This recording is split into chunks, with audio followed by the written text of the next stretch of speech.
कांग्रेस नेता पवन खेड़ा ने बीजेपी पर जोरदार हमला बोला है। खेड़ा ने कहा कि बीजेपी बिहार में हार की आशंका से बौखला गई है और इस वजह से उनके लोग कांग्रेस की सभाओं में घुसकर गलत नारे लगाते हैं और फिर उसी को मुद्दा बनाकर जनता को गुमराह करने का काम करते हैं।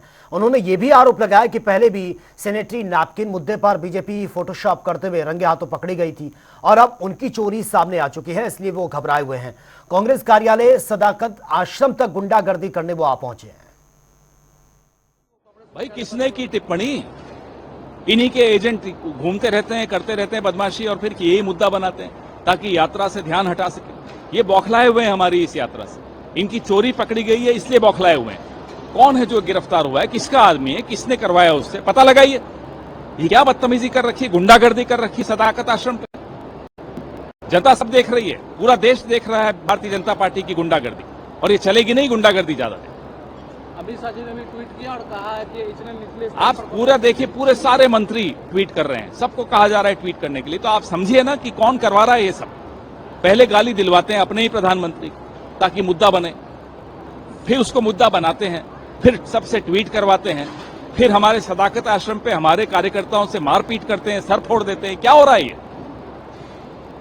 नीतीश जी ने भी अनाउंसमेंट किया अपने कैबिनेट में कि अगले महीने से है हर महिलाओं को पैसा देंगे और अब चुनाव भी नजदीक आ रहा, तो कैसे लोग क्या कहेंगे? तो 20 साल क्या कर रहे थे बताइए? 20 साल में ये हालत कर दी बिहार की कि 9 करोड़ लोग महज 67 रुपीज पर डे, ये हालत है। 70 रुपए भी नहीं, 67 रुपए प्रतिदिन की आय 9 करोड़ लोग, ये हालत है।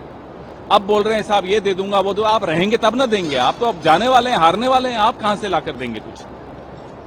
अरविंद केजरीवाल जिस तरीके से कल उन्होंने कहा कि मुझे जेल फंसाया गया, मैं जेल गया, कांग्रेस भी नेशनल हेराल्ड केस में फंसी लेकिन उनको कुछ नहीं हुआ। केस पढ़ा है उस आदमी ने, अपने आप को पढ़ा लिखा कहता है, केस पढ़ा है उसने, कुछ डिटेल पढ़े हैं उसने। अरे हारते जीतते सब हैं।